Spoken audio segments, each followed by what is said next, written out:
बहुत अच्छी बात हुई है आपसे, बड़ी मालूमाती है। जो भी घर पहली मर्तबा लेना चाह रहा है, बड़ी अच्छी डिस्कशन, आपके पास बड़ी अच्छी नॉलेज है हर चीज़ पे। तो अब हमारा 7वां सेक्शन है, एक तो ऑफर देना और निगोशिएट करना। अच्छा, ऑफर जब एक्सेप्ट हो जाए तो क्या रिस्पॉन्सिबिलिटी होती है लीगल? ऑफर एक्सेप्ट हो जाए तो मुझे लगता है इमरजेंसी नाफिज हो जाती है कि मैं अपने क्लाइंट्स की लाइक लिटरली मैं कहती हूँ नेक्स्ट 14 डेज, क्योंकि यूजुअली 2 वीक्स होता है कंडीशन पीरियड। वेल 2 दिन भी हो सकता है, ज्यादा भी हो सकता है। जो मार्केट में मोस्टली चलता है वो 14 टू बिजनेस लाइक 2 वीक्स का चलता है। तो वो सही है। तो मेरा होता है कि like every day what did you submit, did you do this, और ये कि हम कब जा रहे हैं, कहाँ जा रहे हैं, like keep me in the loop. The good thing कि मैं रियल्टर के साथ साथ मॉर्गेज ब्रोकर भी हूँ। तो मेरे कुछ क्लाइंट्स हैं जिन्होंने मुझसे ही मॉर्गेज करवाया, लेकिन कुछ है उन्होंने कहा नहीं हमारा मॉर्गेज ब्रोकर हम जानते हैं, या हम बैंक पे जा रहे हैं, हमारे कुछ हैं पहले से लिंक। तो I was like it's fine, मेरे लिए कोई मसला नहीं है, आप मुझसे करवाओ या सही खुद है। से जाके कराओ। But the thing is that at least I am gonna be keep me in the loop what's going on. अगर मैं कर रही हूँ तो ऑफ कोर्स फिर आपको मुझे पूछने की भी जरूरत नहीं है। I am the one who is gonna be updating you every day कि आज मैंने क्या किया है, ताकि like you have hired me as a professional. मैं बैठ जाऊं जिस सब मुझ पे छोड़ दें, नहीं, मेरी भी अकाउंटेबिलिटी क्लाइंट के थ्रू होनी चाहिए कि if I am even doing my job और नॉट, क्योंकि हमारे पास वही टाइम पीरियड है। तो अच्छा, उस इमरजेंसी में हर चीज निगोशिएट करना है। मेरे ख्याल में मैं अपने क्लाइंट से दिन में 3 से 4 बार भी बात कर रही होती हूँ जब ठीक है। कंडीशन अच्छा, पीरियड एक चलता चीज़ है। होती है कि अगर मैं घर ले रहा हूँ और घर बेच रहा हूँ और मुझे घर लेना है, तो क्या चीज़ पहले करूँ? पहले खरीदने वाला करूँ या पहले बेचने वाला करूँ? क्योंकि बाद मार्केट। लोगों के घर बन रहे होते हैं, बिल्डर बना रहा होता है, तो वो घर बेच देते हैं। फिर वो टाइम लेते हैं, पता नहीं कितने तक का होता है टाइम। तो वो ज़्यादातर अपना फर्नीचर, बाकी चीज़ें कहीं स्टोरेज में रखवा दी, और या वो रेंट कर लिया। बाद दफ़ा रेंट भी कर लेते हैं घर को कि जी वो हमें मिला नहीं अभी तक घर तैयार होकर। तो क्या रिकमेंड करेंगे, पहले बेचना चाहिए या पहले खरीदना चाहिए?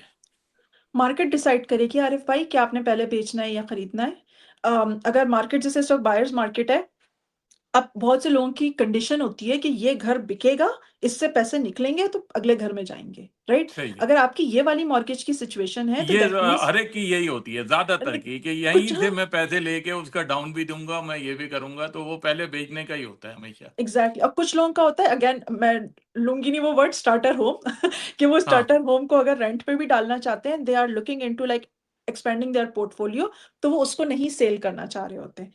सही अगर है। है कि ये सेल ना हो और बाद में रेंट पे भी चले जाए, मतलब उनका मॉर्गेज अप्रूवल उसको भेजे बगैर भी हो सकता है, देन उसके लिए फिर उनको मसला नहीं है। लेकिन आइडियली अगर जैसी आज की मार्केट है और आपके फंड्स डिपेंड ही उसकी सेल पे करते हैं, तो रीजनेबल आजकल घरों को बायर्स मार्केट में बिकने में टाइम लग सकता है, और हो सकता है जितना सही आपने है। समझाओ कि जितने में जाएगा उतने में ना भी जाए।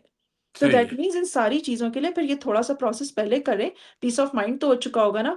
और एक होती है चीज पोर्टिंग, पोर्टिंग द मॉर्गेज, ये रियली इंपॉर्टेंट चीज है। देखिए हमने डिस्कस किया था कि अगर आप मॉर्गेज को अर्ली ब्रेक करते हैं तो आपको पेनल्टी लगती है।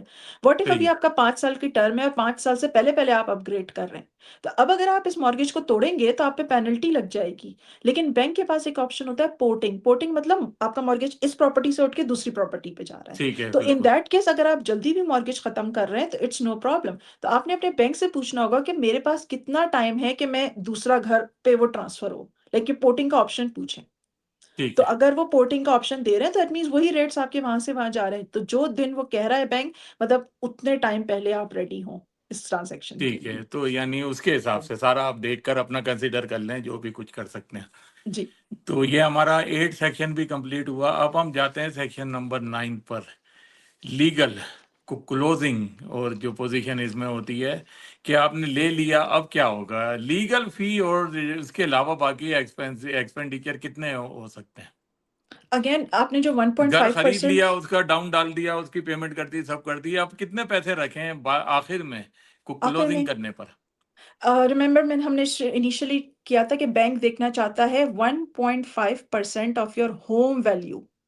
होम वो वैल्यू आपके एज अ व्हाट वी से, बाकी जो फीस होंगी, लीगल परचेज फी और प्राइस, जी, क्लोजिंग फी। हाँ, परचेज प्राइस का 1.5% आप अपने अकाउंट में छोड़ दें फॉर क्लोजिंग कॉस्ट, ताकि जब ये क्लोजिंग कॉस्ट का टाइम आ रहा हो तो you know you have put the funds aside. सही तो है। फिर उसमें से जितने यूज हो जाएंगे, जितने नहीं यूज हुए वो बच जाएंगे। वैसे यूजुअली कितने तक का होगा, अगर 800,000 का घर है, उसको क्या फीस पड़ेगी, लीगल फी? 5 से 6,000 तो रखे हैं, क्योंकि अभी रेट्स भी बढ़ गए हैं लैंड ट्रांसफर फीस के, और टाइटल इंश्योरेंस भी आपके लॉयर आपको परचेस करवाते हैं। तो ये सारी चीज़ें, डिसबर्समेंट फीस, लॉयर की अपनी फीस, ये सारी चीज़ें मिल मिला के थोड़ी हो जाती हैं। सो इट्स बेटर कि आप माइंड में रखें ये खर्चे। ठीक है। एक क्लोजिंग डे पर और क्या चीज होती है? जैसे सारा हमने कर लिया, वो लास्ट डे अब हमें हैंड ओवर होना है घर, उसको उसकी की मिलनी है, और क्या क्या हमारे खर्चे होंगे या और क्या रिक्वायरमेंट होती है? रिक्वायरमेंट ऐसे कुछ नहीं होती। एक दिन पहले मेक श्योर कि आप जिस लॉयर, आपका जो बायर का लॉयर है, जिसने आपने, क्योंकि आपका जो मॉर्गेज होगा ना बैंक का, तो बैंक वो आपके लॉयर को इंस्ट्रक्शन सेंड करता है कि क्लोजिंग किस तरह करनी है। तो जो जो कंडीशंस भेजी गई हैं, मेक श्योर वो लॉयर को कम्युनिकेट कर दी जाए, लॉयर को चेक पहुंचा दिया जाए, लॉयर को प्रूफ ऑफ होम इंश्योरेंस पहुंचा दी जाए। जो जो चीजें लिखी हैं वो आप साइन कर दें, ताकि जो लॉयर है वो पैसे डिसबर्स कर दे सेलर के लॉयर को। तो जब ठीक ये है। ट्रांजैक्शन हो जाती है और जब मुझे लॉयर्स कंफर्मेशन दे देते हैं कि yes we have received the funds, now you are good to give the keys. Because आपको पता है ना, वो लॉक बॉक्स में की होती है रखी हुई, सही जिसे है। हमने पहले घर दिखाया होता है। लेकिन जस्ट बिकॉज के आज का पोजेशन डे है, मैं 9 बजे 12 बजे जाके अपने क्लाइंट को की नहीं पकड़ा सकती। लीगली आई कैन नॉट सही डू है दैट, ऑल्दो वो जी, जब किचन तक वो काउंटर खुद पे ना पड़ी दे, है। ऑनर दे, जब तक जी, ऑनर खुद ना दे के ले, आप उसको दे दें। जी, वो एक्चुअली वो उनका उनका रियल्टर, सेलर का रियल्टर या लॉयर, हमारा बायर का लॉयर, वो हमें कंफर्मेशन सेंड करते हैं, yes the funds have been received, now you are good to go and release the keys to the client. अच्छा, होम इंश्योरेंस के बारे में हमने बात कर ली कि बिल्कुल बिगनिंग में ही सबसे पहले इंश्योरेंस मालूम कर लें, क्योंकि बाद में घर ले लिया, सब लिया, मालूम हुआ इंश्योरेंस बहुत हाई मिल रही है। जी, तो एक्टिव कौन से दिन से कराना चाहिए? जिस दिन आपकी वो घर की मिलेगी की, जी, जिस उस दिन दिन से घर पोजेशन को डेट है उस एक्टिव दिन करवा करें। लें। बिल्कुल, ताकि जो है वो उसी दिन से वो एक्टिवेट हो जाए। यूजुअली लीगली 12 बजे, अब नून इज द टाइम कि जब क्लाइंट को पोजेशन मिलनी चाहिए। बट अगर बैंक के फंड्स डिले हो रहे हैं तो 12 के 2, कभी कभी हमें 4 भी बज जाते हैं चाबी मिलने में। कुछ भी हो सकता है, तो इट्स लाइक टेक्निकली बिकॉज वो उस दिन आपका घर हो गया है, तो इंश्योरेंस उसी दिन से एक्टिवेट करवा दें। इंश्योरेंस उस वक्त कराएं जब आपके हाथ में की हो। ये नहीं हो नहीं, नहीं, आपने पीछे से करा दिया, घर में कोई डैमेज आया और वो आपके इंश्योरेंस के ऊपर आगे पड़ गया वो। जी, इसीलिए जो हम करते हैं कि पोजेशन से एक दिन पहले वी गो, मैं अपने क्लाइंट के साथ वॉक थ्रू के ऊपर जाती हूँ, प्री सही पोजेशन है। Walk through. अब उस प्री पोजेशन वॉक थ्रू में हमें पता चल जाता है कि हमें कल क्या चीज़ मिलने वाली है। तो आइडियली अगर आपको मिल गई है, आपको एक दिन पहले सब सही लग रहा है, we talk to the lawyer, और फिर लॉयर बता देता है। वो भी पूछ लेते हैं लॉयर्स के कोई चीज़ तो नहीं है जो आपने बताना है। और अगर लेट से आप पहुंचे और आपको अचानक लगा कि कल तो नहीं था रात तक, ये अचानक सुबह आ गया, फौरन आपको और आपके रियल्टर को पिक्चर्स लेनी है, क्योंकि की तो रियल्टर ही दे रहा था ना, तो पिक्चर्स सही लें है। फौरन, रियल्टर को, अपने लॉयर को भेजें, ताकि लॉयर फौरन सेलर के रियल्टर को, सेलर के लॉयर को अप्रोच करे कि रात में मसला नहीं था, अभी आ गया है। अच्छा, इसके अलावा और कौन सी एडजस्टमेंट होती हैं क्लोजिंग वाले दिन? बस सारा तो हमने डिस्कस कर लिया। ये कोई और लॉयर्स ही ऐसा करेंगे। आपके जहन में हो कि जो और भी हो सकती है? मोस्टली ये लॉयर्स का होता है, डिपेंड करता है कि आप किस साल में, मतलब किस टाइम ऑफ द ईयर पे घर ले रहे हैं। आपको पता है अब इस वक्त हमारे पास, सबके पास प्रॉपर्टी की असेसमेंट आ चुकी है। तो सही है। अब इस वक्त सबने अपना प्रॉपर्टी टैक्स जून से पहले पे कर देना है, या तो वो टिप प्रोग्राम के लिए साइन अप करना है। तो अब किसी ने लेट से मार्च अप्रैल मई जून में अपना प्रॉपर्टी टैक्स पूरा पूरा साल का भर दिया है, पोजेशन हुई है अक्टूबर नवंबर ऐसे टाइम पे। तो सही फिर है। जो लॉयर्स होंगे ना, तो ऐसा नहीं है कि वो मजे आ गए बायर के कि उसको पे किया, कराया, प्रॉपर्टी टैक्स मिल गया।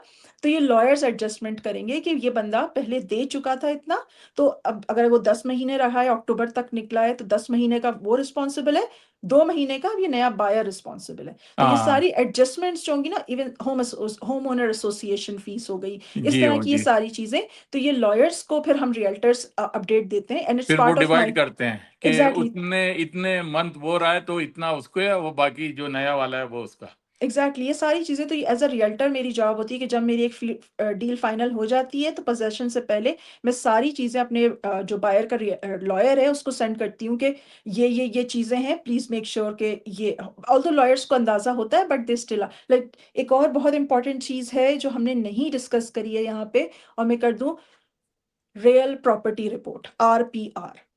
आरपीआर वो क्या चीज होती है? RPR ऐसा है कि ये आपका घर है, सही, आप सही है। बर्ड बन के जाएं छत पे और सही वहां है। से एक पिक्चर लें। तो एक ये ऐसी रिपोर्ट होगी जो कि आपके नक्शे के जैसे लगती है, जिसमें सही आपको है। घर नजर आ रहा होगा, शेड नजर आ ड्रोन रहा से होगा, कर ट्री। लेते हैं आजकल तो, ड्रोन में बड़े, हमारे तो एक कम्युनिटी में कह रहा है कि मैं ऐसी शौकिया करता हूँ, तुमने अपनी नहीं नहीं नहीं रूफ नहीं, का मैं ये फोटो नहीं लेनी है तो बता दो मुझे। नहीं, ये हम में से कोई नहीं बना सकता, ये अल्बर्टा की जो सर्वेयर्स हैं रजिस्टर्ड, सिर्फ वही बना सकते ठीक हैं। है। और हम में से कोई ये काम नहीं कर सकता ड्रोन लेके। तो उस सर्वेयर ने ही, अच्छा अब ये काम बायर का नहीं है, ये सेलर सही का है। काम है। सही, सेलर सही है। ने मतलब आज की तारीख में कंप्लायंट आरपीआर बायर को देना है क्लोजिंग के टाइम पे। सही है। होता क्या है कि देखें, पहले घर बना था, बाद में फेंसिंग लगाई किसी ने। अब फेंसिंग सही। सिटी की लाइन थी, उससे आगे एक्सीड नहीं करनी थी। सही है, लेकिन ये उसने काम वो थे। रॉन्ग रॉन्ग लगा दी। उसने रॉन्ग कर दिया, उसने खुद ही से किसी से बनवा लिए, बगैर परमिट्स के बनवा ली चीजें। अब क्या हुआ कि एक्चुअली वो अब इंक्रोचमेंट हो गई है, या तो म्यूनिसिपल की लैंड के ऊपर या एडजेसेंट नेबर्स के ऊपर के लैंड पे। सही है। अब ये तो एक्चुअली आरपीआर कंप्लायंस में है ही नहीं। अब सही है। पिछले में ऐसा होता रहा है कि वो कहते हैं अरे भाई एक शेड ही तो लगाया है ना, एक यही तो लगाया है, बस जो अभी करंट है ना, क्योंकि सेलर का खर्चा आता है इसको बनवाने में या अपग्रेड सही है। करवाने में। तो वो कहते हैं कि हम अपग्रेड नहीं करा ले, बायर से बोले, बायर के लॉयर को कि वो, सॉरी रियल्टर को, कि लिख दे कि client as it is, as is RPR accept करे। सही देखिए, है। अगर आपने बायर ने एक्सेप्ट कर लिया ना, और कल को वो इंक्रोचमेंट हुई है, तो अब जो बायर है ना, उसके ऊपर ये आया है कि या तो वो उसको फिक्स कराए अपने एक्सपेंस पे, या फिर अगर म्यूनिसिपल उसको कहती है कि नहीं जी मैं नहीं एक्सेप्ट करता, हटाओ उसको, तोड़ो, उसका खर्चा भी उसके ऊपर है। उसके ऊपर होगा, ठीक है, बिल्कुल, तो ये सब चीजें कंप्लायंस चेक का करनी है। आरपीआर होना बहुत जरूरी है। और ये अगेन आपका अपना बायर का रियल्टर होगा, तो वही ये काम आपके लिए सारी चेकिंग करता है कि ठीक है। ये जो आया है ये सही भी है पिक्चर या नहीं है। जी बिल्कुल, अच्छे, बहुत अच्छे खासे हमने टॉपिक कवर कर लिए हैं, अब बिल्कुल एंड पर पहुंच रहे हैं। घर खरीदने के बाद के अखराजात क्या होते हैं, हाउस रिलेटेड, ये नहीं अपने खाने पीने के। एक तो मॉर्गेज हो गया, मॉर्गेज के अलावा और कौन से मंथली अखराजात होंगे? एक तो प्रॉपर्टी टैक्स हो गया, उसको आप मंथली भी कर सकते हैं या जून में लमसम पे कर दें उसको सारा। जी बिल्कुल। और एक ही बिल हो गया यूटिलिटीज का, गैस का, बिजली का, पानी का, ये सारे बिल आएंगे। तो एक और होम इसमें होम सीवेज भी इंश्योरेंस है, का खर्चा होगा। सीवेज और गार्बेज कलेक्शन भी ऐड कर लें, वो भी आ जाएगा इसी वो में। उसी में आता है, यूटिलिटीज के अंदर ही एक ही बिल में आ जाता है सारा, अगर जी एनमैक्स से लिया हुआ है तो उसमें वो वाटर की, सीवेज, गार्बेज, सब चीजें मिलाकर आता है वो, हर जी। चीज को। अच्छा, सालाना मेंटेनेंस के लिए कितने पैसे रखने चाहिए? अगर ब्रांड न्यू घर ले रहे हैं तो होपफुली कम, पहला साल तो कवर्ड होगा आपका न्यू होम वारंटी प्रोग्राम में। लेकिन उसमें भी एक साल के बाद फिर खर्चे आपने देखने हैं। और अगर आप रीसेल ले रहे हैं तो जितना पुराना घर है, उसमें कितनी चीज़ें अपग्रेड हुई हुई थी, अगर वो आहिस्ता आहिस्ता पास ऑन, कुछ प्राइवेट प्रॉपर्टीज में पिछले सेलर ने कभी कोई खर्चा ही नहीं किया है, जब खर्चे निकलने लगे उसने सेल किया और आपको पकड़ा के आगे चला गया। सही है। तो इन दैट केस तो हर थोड़े दिनों को कुछ ना कुछ टूटता फूटता ही रहेगा, देन हाँ, यू हर नीड बार टू हैव खराब हो मोर रहा तो मनी। उसके लिए खर्चा फिर अच्छा खासा बन जाएगा। एग्जैक्टली। अच्छा, एक आप बनाए कि री जो फाइनेंस करा लेते हैं, ये क्या चीज होती है और इसका फायदा क्या होता है? रीफाइनेंस ऐसा होता है कि आपका, आपने सस्ते में घर खरीदा था, कुछ सालों बाद उसकी प्राइस ओवर आगे चली गई है। सही, तो सही अब है। आपकी एक इक्विटी उसमें जमा हो गई है, आप वो इक्विटी निकालना चाहते हैं और उसको लेट से घर की बेसमेंट बनवाना है, कोई काम करना है, लेट से दूसरा घर खरीदना चाह रहे हैं, उसकी डाउन पेमेंट करना चाह रहे हैं, तो आप वो इक्विटी उस घर में से निकाल रहे होते हैं। तो अब घर में से पहले अगर आपके ऊपर 4 लाख का लोन था, और अब आपने 1 लाख कैश में निकलवा लिया है रिफाइनेंसिंग के थ्रू, इस प्रोसेस को सही है। रिफाइनेंसिंग कहते हैं। तो अब वो लाख बैंक ने आपको दे दिया है कि अब आप जाओ उसका जो करो। लेकिन अब आपने होम इक्विटी जो निकलवाई है, आपका 4 लाख का लोन अब 5 लाख पे जंप कर गया है। सही है।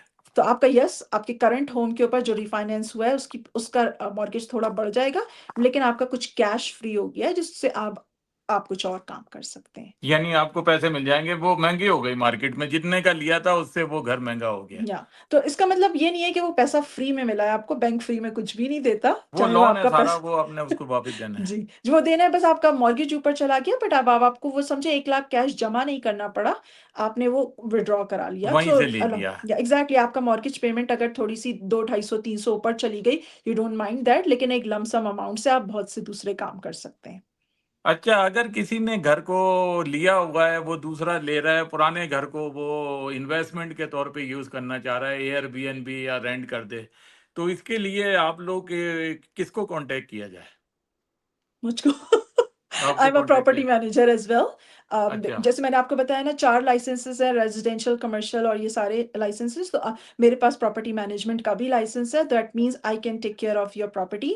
जो भी उसकी फ़ीस होती है, टेनेंट्स फाइंड करना, लीज़ एक्टिव शोइंग्स अरेंज कराना, उनसे लीज़ सही है। करना, फिर ऑनगोइंग प्रॉपर्टी मैनेजमेंट, उनसे रेंट्स लेना, आपको ट्रांसफ़र करना, ये सारी चीज़ें आप खुद भी करना चाहें कोई, तो खुद भी कर सकते हैं, but if they want to hire property आपकी क्या मैनेजमेंट फ़ी होगी? कंपनीज़। जैसे आपसे हम घर रेंट करवाना चाहें या एयरबीएनबी पे लगाना चाहें या उसको कुछ करें, तो क्या आपकी मंथली चार्जेस होते हैं? आपकी यानी आपके मीन जो भी डील करते हैं इसको प्रॉपर्टी को? 2 तरह की फीसेस होती हैं, one is tenant sourcing. Tenant sourcing ये कि जिस तरह आपको घर दिखाया गया था और it took time for you to buy, उसी तरह एक प्रॉपर्टी है जिसमें हमें हमें नहीं मालूम कि कितने टेनेंट्स की शोइंग्स होंगी, तब जाके वो डील फाइनल होगी, मतलब लीज़ सही है। स्टार्ट होगी। तो जो टेनेंट सोर्सिंग फीस होती है which is mostly equal to, Pakistan में भी यूजुअली ऐसे ही होता था, it's equal to first month of rent, जिसका वो होती है। और किसी के लेट्स से ऑलरेडी टेनेंट्स मौजूद हैं और हमें टेनेंट सोर्सिंग नहीं करनी, so there is no fee for that. It's an ongoing property management then, and this that is 10% of the monthly rent. अच्छा, अब बिल्कुल लास्ट के क्वेश्चन है, बहुत लंबी हमारी है, लेकिन बड़ी अच्छी इन्फॉर्मेशन इससे मिली है। आजकल क्या समझ रही हैं? घर की प्राइसें डाउन हो रही हैं, टोरंटो में तो बहुत ही ज़्यादा खराब मार्केट है। कैलगरी में इतना ज़्यादा बुरा हाल नहीं है, लेकिन हर जगह डाउन हो रही है। तो अभी घर लेना चाहिए या रेंट पे रहना चाहिए? डिपेंड करता है। आप कैलकुलेशन करें, come down to the numbers. मैं शेयर करूँगी, जैसे कि अभी बल्कि एक बार या एक स्क्रीन पे आपको अभी जो पिक्चर नज़र आ रही है, इसमें आप देख रहे हैं कि परचेज़ जो interest rate up and down हुआ, उससे कितना फ़र्क पड़ा पेमेंट्स पे। तो सही है, अगर आप वो 130 में जो नंबर है ये, इस नंबर को आप देखें और आप उसको कंपेयर करें कि आप मंथली रेंट कितना दे रहे हैं, 1 साल बाद आप लेते हैं, लेट्स से 2000 आपका रेंट है, 12 महीने का रेंट $24,000 हो गया। तो अब $24,000 के बाद अगर आपको लगता है अगले साल 24,000 की आप सेविंग करने वाले हैं, in terms of purchase price, तो टेक्निकली कोई ऐसा फ़ायदा हुआ नहीं है, कि सही अगर है। 25 साल, तो इट्स जस्ट अ वैसे नंबर ऑफ मैथ। एक खरीदने के लिए अच्छा टाइम है क्योंकि जी। लो जा रही है। जी, लेकिन बिल्कुल, वो भी खरीदने के डबल लिए माइंड अच्छा है है। कि अभी करूँ करूँ या थोड़ा और वेट करूँ और लो हो जाएगी। फिर ये लेकिन एक कंप्लीटली। जगह जाके रुकेगी और एकदम वो बढ़नी शुरू, ये बहुत मर्तबा मैंने देखा है। जी। तो अभी क्या थोड़ा वेट करें कि वो और लो हो जाए और इतने अरसे रेंट पे रह लें या अभी खरीद लें घर को? अरे भाई, बहुत सारी चीज़ें जा रही हैं इस पिक्चर में। एक जो सबसे इम्पोर्टेंट चीज़ है वो, अगर अभी जैसी भी हमारी इकोनॉमी है, आज आप अप्रूव हो रहे हैं, आपकी जॉब है, सारी चीज़ें हैं। इवन अगर आपको आज अप्रूव हो रहे हैं, कल को वो 25,000 सस्ता हो जाता है घर, सही है। सही लेकिन है, आपकी जॉब ही नहीं है, अब आप अप्रूव ही नहीं हो रहे हैं। सो वो आपको ये भी पिक्चर में रखना है कि what works today may not work tomorrow. Even if the scenarios are better, आपके लिए तो नहीं हुए ना, अब पूरी इकोनॉमिक कंडीशन से आपका क्या लेना-देना? सही तो है। हर एक अपनी लेकिन घर की पर्सनल प्राइस डाउन सिचुएशन। हो गई या किसी ने हाँ। 600 का लिया वो 550 का हो गया। अब वो अफ़सोस हो रहा है यार मुझे तो 50,000 का लॉस हो गया इसमें। जी, ये तो नसीब है। देखिए 50,000 ज़्यादा भी हो सकता है, 50,000 कम भी हो सकता है। ये तो एक रिस्क है जिसको अगर इकोनॉमिस्ट देखें, वो नहीं कर सकते प्रेडिक्ट, तो हम आप क्या चीज़ हैं। हम सही है, छोटी-छोटी बातें कर सकते हैं ना, तो मैं ये हरगिज़ नहीं कहूँगी कि नहीं-नहीं अभी खरीद लें, फिर कुछ नहीं बचने वाला। ना मैं ये कहूँगी कि नहीं-नहीं अभी तो बहुत मार्केट गिरने वाली है, बिकॉज़ किसी को नहीं पता। और अगर कोई कह रहा है, तो अगर हर एक देखिए, कोई रियल्टर नहीं बोल सकता कि अगर वॉल स्ट्रीट क्रैश होती है ना, अगर उनको पता होता है इकोनॉमिस्ट को कि क्रैश होने वाली है, तो कोई इन्वेस्टमेंट करता ही नहीं। तो अगर इतने बड़े-बड़े इकोनॉमिस्ट नहीं प्रेडिक्ट कर सकते, तो फिर कौन है जो, फिर वो बातें करने को तो कोई भी कर ले कि सही नहीं है। करो। डू जैसे योर ओन मैथ। 2008 में हाउसिंग मार्केट हो गई थी क्रैश, तो पूरा पूरा इकोनॉमी खत्म बैठ गई थी कनाडा, बिल्कुल, अमेरिका में हर चीज़ ड्रॉप हो गई थी, हाउसिंग मार्केट हो गई थी क्रैश। एग्ज़ैक्टली। अच्छा, अब अब लेकिन आपसे जिसने खरीदना लास्ट था, वो क्वालीफाई भी तो नहीं हो रहा ना, सस्ता घर होने क्वालीफाई से नहीं अभी हो कोई रहा है, फ़ायदा बड़े नहीं है। कम रेट पे मिल रहा है लेकिन मॉर्गेज अप्रूव नहीं हो रहा अप्रूव उनका। नहीं है, सो इट्स जस्ट लाइक वो do your bank math. Mortgage नहीं दे रहा, अपने पास कैश है तो आप अगर पूरा खरीद सकते हैं तो खरीद लें, तो लेकिन फिर बड़ी लो वर्थ इट उसमें नहीं है। मिल रहा है प्राइस में। जी। अच्छा, अब आपसे बहुत लंबी बात हुई, बहुत अच्छी और बड़ी मालूमाती है, जो नया घर ले रहे हैं उनको बहुत इससे फ़ायदा होगा अगर वो सारा हमारा ये डिस्कशन को देखेंगे और आप सुनेंगे तो। अच्छा, पहली बार आपका एक्सपीरियंस से जो आपने घर देखे हैं या किसी से सुने हैं अपने दूसरे रियल्टर से, कौन-कौन सी ऐसी गलतियाँ करते हैं फर्स्ट टाइम बायर जिसमें बाद में वो पछता रहे होते हैं कि यार ये मेरे से ब्लंडर हो गए? अम, इमोशंस को थोड़ा-सा कंट्रोल में रखें और दिमाग का इस्तेमाल ज़्यादा करें। जैसे घर बुकिंग के टाइम पे मैं अपने क्लाइंट्स को कहती हूँ कि देखो हमें गैस भी चाहिए, गैस का स्टोव भी चाहिए, हमें ये वाली सीलिंग चाहिए, ये वाला everything you are adding up आपकी कॉस्ट ऊपर जा रही है। सही है? सही है, देखने में अच्छा लगना बहुत सारी चीज़ों का होता है, बट इतनी भी चीज़ें आप ऐड ऑन ना करा लें। लेट्स से अगर कोई नए घर के साथ जा रहा है, कि बाद में आप बोलें अगर ये कम भी होता तो भी मेरा गुज़ारा हो जाता, लेकिन ये कॉस्ट मेरी बहुत आगे चली गई। तो सही प्राइस है। में इमोशंस को थोड़ा-सा कंट्रोल में रखें और लॉजिस्टिकली और ग्राउंड पे देखें कि क्या चीज़ वर्क करेगी, क्या चीज़ नहीं करेगी। हम औरतें जैसे थोड़ा नए घर में अपडेट्स होते हैं, जी, अपग्रेड्स होते हैं, तो वो तो कोशिश कर रहे होते हैं कि यहाँ से कमाते हैं ज़्यादातर बिल्डर जी। कि ये रेलिंग भी दूसरी लगवा लो स्टेयर्स की और ये भी और ये जो पीछे टाइल भी अपने किचन में अच्छा ये वाला लगा दो, ये भी अपग्रेड है, ये भी अच्छा उसकी अपग्रेड है। प्राइस भी बहुत ज़्यादा नहीं, ओनली 1250, 980, 890 और वो ऐसे-ऐसे। 12 करके बहुत आगे तक पहुंच जाती है प्राइसेस जी, में। तो इमोशंस तो को जी, कंट्रोल में रखें और बी रियलिस्टिक। जी, बिल्कुल, बहुत शुक्रिया जी आपका बहन रुमीसा बेग। तो आपने बड़ी अच्छी मैं बड़ा इम्प्रेस हुआ आपकी नॉलेज से, अब दूसरे लोग अपना बताएँगे, बहुत अच्छी आपको नॉलेज है। तो ये सबसे पहला अगर बिल्कुल समराइज़ 2-3 जुमलों में करें तो आपने घर लेने से पहले अपनी रिक्वायरमेंट देखनी है, अपनी कि किस तरह का घर चाहिए। स्टार्टर है, उसी हिसाब से आप अपनी वो रखें रिक्वायरमेंट के, ये नहीं कि बिल्कुल ही मिलियन वाले घर की रिक्वायरमेंट रखकर आप वो स्टार्टर वाला घर ढूंढ रहे हैं। रियल्टर आपने लाजमी रखना है और रियल्टर का बड़ा सोच समझ के जो उसको नॉलेजेबल रियल्टर हो, जो आपकी हेल्प करे, जिसके अच्छे रिव्यूज हैं, जो घर लेने के बाद भी अगर कोई इशू आ रहा है तो आपकी हेल्प करे, तो इस तरह का रियल्टर लेना है। और जो लोगों से भी इन टच रहना है, अगर किसी के साथ कोई इशू हुआ है वो भी आपको पता रहे। और बाकी हमने सारा डिस्कस कर लिया, तो आपके फाइनल वर्ड।